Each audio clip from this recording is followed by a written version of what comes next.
Warriors versus Manly, another massive game coming up, round 6 of the NRL, and it's exciting times. Both teams coming off a high. We did a job on South, Manly beating a undermanned Penrith, but still to get that type of result, confidence is high for both teams. So it's going to be an exciting matchup. But if you guys are here for the first time, please give us a like and a subscribe to wahsup TV for more New Zealand Warriors content. But let's get into it, guys. Breaking down firstly the team list for us.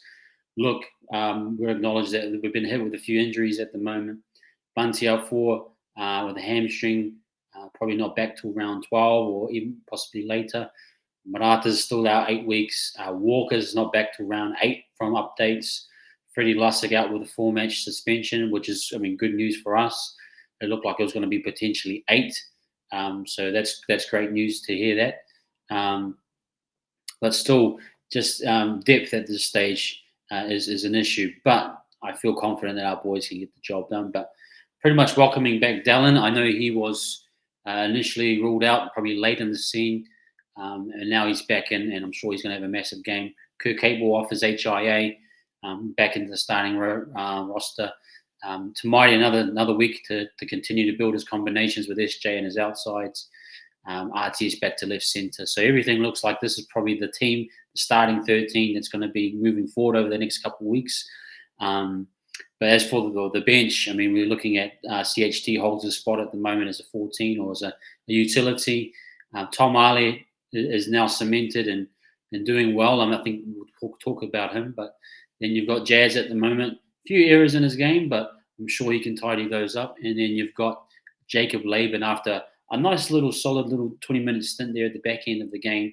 He looks, by all the measurables, going to be a great talent. But there's some things to talk about, especially on the bench. But overall, I'm really happy that the starting pack is back together. It just looks really strong with AFB, obviously Egan, Barnett back in the middle. I thought Barnett was great last week, wasn't he? And just the work rate and the adaptability that he brings with him. Tohu, Jacko Ford, amazing his performance as well. And now Capewell. We should see that 90-minute performance from Capewell. Obviously, he brings that to his game. But I think the area of interest is the bench at the moment. We do have to acknowledge it. Losing Bunty, I've had a good chat with Anton and Ash on All You Can Eat Warriors on Tuesday night. And we do acknowledge Bunty's work and that he's kind of a glue guy, that he's defensively sound, and the times that he's come on, he has made an impact or kept the momentum going for us over the past couple of weeks. So seeing him gone now, we don't have Marata back, we don't have Dylan Walker back. We really are pushing it in terms of our bench. And the question is, can this bench keep momentum up against a team like Manly that is coming off a high? So that'll be the big question. You could probably look at options where you might play CHT as a Dylan Walker. He could probably come on the middle if you wanted to do that.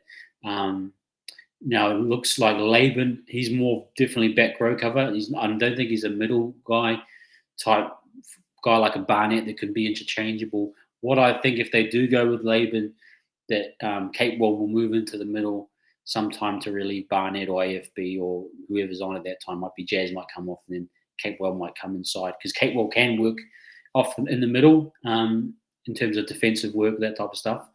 And then that might allow Laban to come on late in the game. So the fortunate thing for us is that I do the Barnetts, the Capewells, the Fords, the Tohus, the Egans, especially Egan showing that he can play 80 minutes. But I think there's enough depth in there and experience to get through a game. If we have to add on a couple more minutes to AFB, we can do that. I think we can get away with that for sure. Although I have been enjoying his little shorter stints, it feels like he's maximising in terms of play the ball speed. He seems really, really sharp in his short windows. But if we do need to add an extra 5 or 10 minutes on, I'm sure we can get away with it. So I think it can be manageable with Laban on the bench. The other option I can think of is a Zion Mayo. If you feel like you need more bench forward cover, that's a possibility too. If you want a couple more middle forwards and push Laban out and then leave CHT. I think CHT stays in the squad in either case. I think he's proven himself to be very valuable as a utility. So I think that stays as normal. But the other three, you can change it how you want. Mayu, I wouldn't be afraid to have him in there either. if they feel that that's the case. But there's also, I think, not enough quality in our starting forwards to cover that. Tamari, just quickly on him, I think he's got another shot to cement himself. With Sean continuing to work those combos, continuing to show what he's got, an amazing performance. Just want a bit of continuity, I suppose, and I think that's probably the best for him. Berry again, solid. I'd love to see him and Dallin get together and work a little bit with CNK on some link play. We might see a bit more use of the double lead lines and the out the back to CNK or varieties of that. We hope to see a bit more of that. Also like to see Tamari especially opening up spaces for Roger on left centre. I think it's an underutilized. I mean, obviously Roger's been out the last 2 weeks. He's had to play fullback. He's had to play wing. Just want to see him get in a bit more of a system in terms of flow on the left centre side, and maybe with Tamari a bit more earlier ball, finding spaces for him. We might see him get a few more touches and try and work his channel against a bench of Vojovic, which looks tasty for him. So Montoya more of the same. I think he's doing really well. But if we quickly flip over to Manly's side, look at quality side. If you go their back five, I mean Travojevic at the back, Tommy Turbo. He's starting to really grow. I mean, his body looks good. He's got a try on the weekend, involved in a couple of tries. Very dangerous man. We've been kind of getting caught out on the right side defense and 3-on-2s, and he's not a guy you want there because he can either use his space or he can distribute. So that side of the defense, Berry, DWZ, Sean will have to be very, very sharp. Cole is a speedster. He can be dangerous. I'm sure him and Berry will have a great battle. And then on the other side, you got Tommy Talau as well. It's at wing. On the side, Ben Travojevic, probably an area we could target. He's kind of still finding himself as a solid first grader. I think he'll be okay, but there won't be any threat down that side. I think similar in the case to what the Knights were like when they had Brabham Best on one side, and then they had, I forgot his name, but the other right centre wasn't a known centre, wasn't an experienced centre. So I think Roger will find some joy down that side. Luke Brooks, I think he's been amazing. I think he's the right fit for that system. The kicking game, his tackling game, his running game. He's a very sound, good 5'8". So we do have to be keyed into what he's doing. Cherry Evans, we know all about him. And he's just come off a high of being the most capped, I think, Manly player of all time. He's still good and kind of like Sean in a really sweet period on the back end of their careers. Long kicking game, variety kicking game. I mean, a lot of their kicks they kicked on the third tackle, so our wings and fullback need to be really keyed on. They're not afraid to kick and defend. So that's kind of an area we just need to be sharp in all facets. Then you've got the forward pack. They've got a Paseka there who looks really strong. A guy that they've kind of been hoping would develop and improve, and he has. And he's looking really dangerous in contact. I mean, especially in the second stints when he's coming on, that back end there, it's going to, his energy was massive against Penrith. Lockie Croker is a good hooker, good all-round sound hooker. Love his work. He does have a kicking game as well. So that's something, again, the different variety of kicks and where they come from, what parts of the field, wingers and fullbacks need to be cued in as to what's happening, and kick pressure. If we can get kick pressure, especially on Cherry Evans, we need to control where he kicks it, how much time he has to allow our forwards to our back five, to get into place and get a good roll on. So, I mean, you got Olukwatu there, who's just a damaging runner, very threatening. I mean, that side is going to have to be strong. I like the option. I mean, last year we had Metcalf up against Olukwatu, and that was a bit shaky. I thought that side, especially, was at the time Pompey and Montoya forward and Metcalf, didn't have the greatest game, got exposed on the outside a lot. But I feel a bit more confident with a Tamari there, even with the RTS, who's a bit more athletic, can check and slide and bounce out to there to cover those 3-on-2 players or 2-on-2s. Montoya's, I think, does have the tendency to jam, but I do feel as though him and RTS are slowly figuring things out. So I'm hoping that side's a bit more settled, but Olukwatu going at you all day is going to be damaging. So and Travojevic, Jake, very central to their attack. As that first receiver a lot, setting up the second man out the back for either Cherry Evans or Brooks. So his involvements and touches are a lot. We need to try and as best we can tire him out. But he's very central to setting up their plays, their shape, and a great player, great just all-round player. I think he's very, very good. And then their bench, they usually have Carl Lawton, I think, comes on, does a nice solid stint at the back end. And then the real standouts have been, their bench players. 12 for 4, simply massive stint against Penrith last week, comes on and just really dominates, which is kind of, we'll get into it, but kind of scary for our bench that we have to match that. Nathan Brown, a massive stint, his energy lifted that Manly team. He was very sound in what he was doing, strong, brings a lot of energy, especially noticed against him and against the Penrith pack. He wasn't afraid to make contact and fly out of the line, kind of like a Barnett. So another energy guy off the bench that we got to really match them in that period. So I think they've got a very sound team. I think Seabold's kind of getting something out of the system starting to work, but there are some vulnerabilities. But for Styles, how this will play out, look, I think it comes down to, I think Manly are a team that's willing to grind it out with us. I mean, the big focus of our attack and analysts have talked about is that we do like time on, we like the ball in play.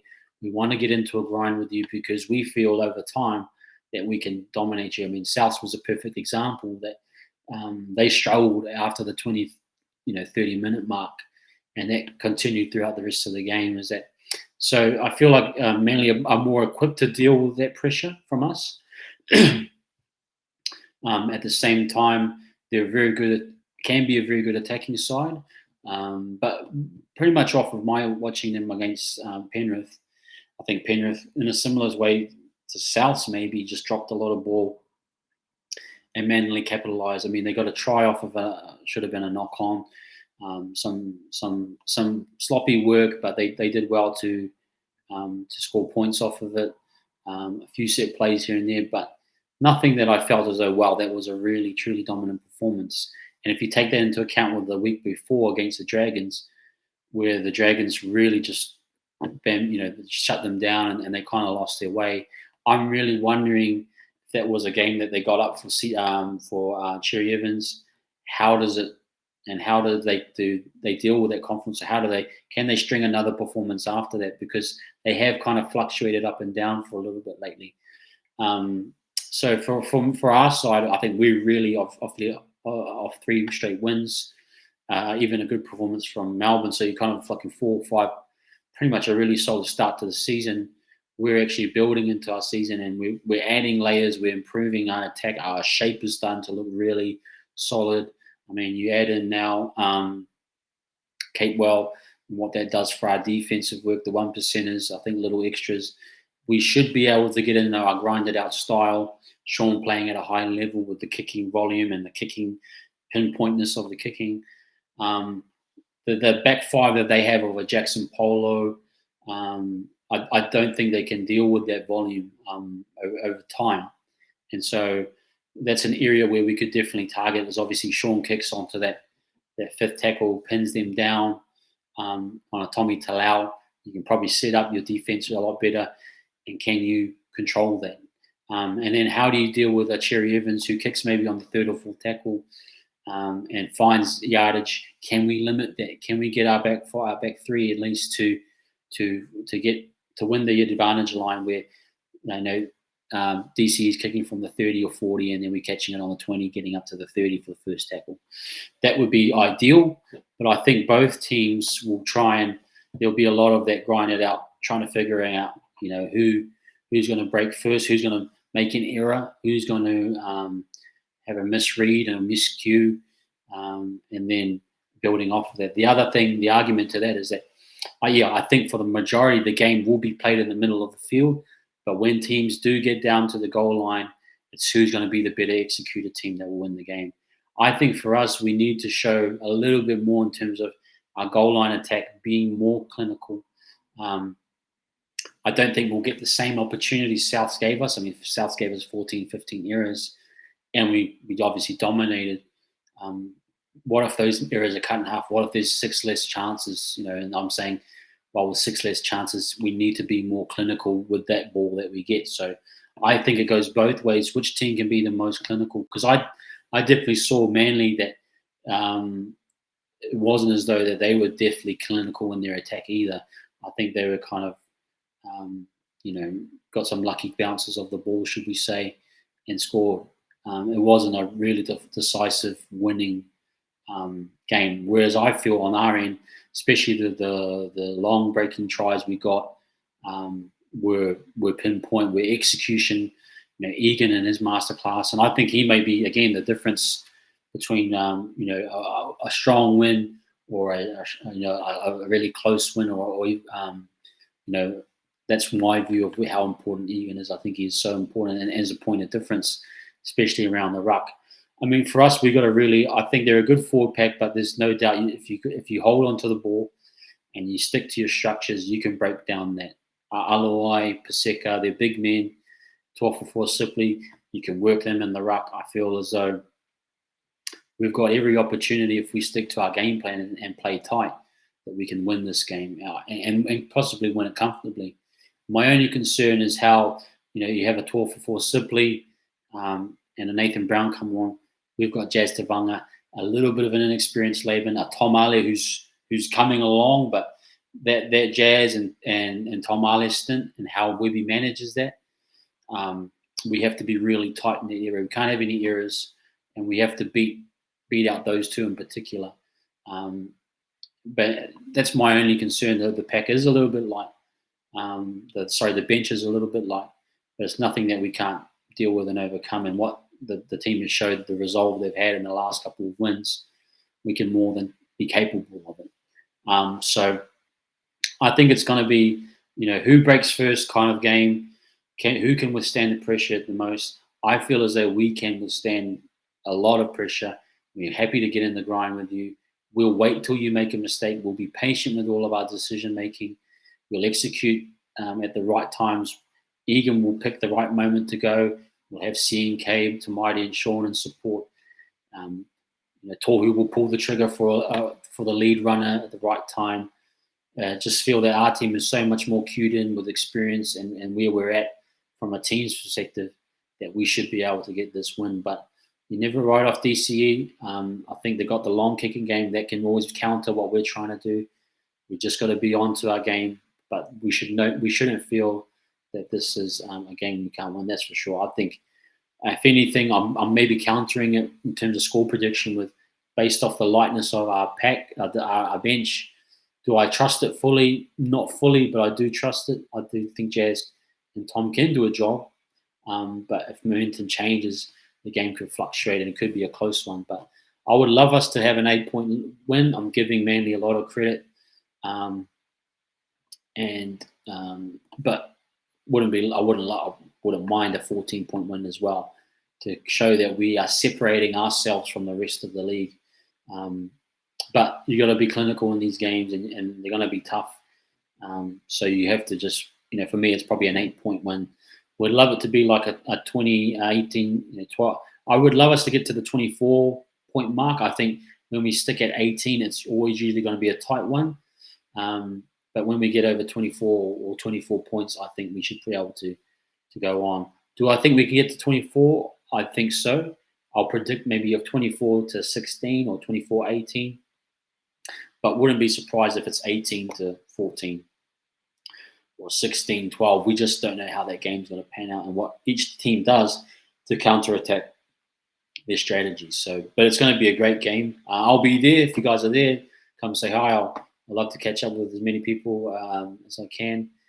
But you guys, if you are here and you've made it this far, please give us a like and subscribe for more New Zealand Warriors content here at wahsup TV. Enjoy the rest of your weekend. Enjoy your footy on Saturday. And hopefully we'll be talking again next week after a Warriors dominant win. But let's go. Up the Wahs. Peace.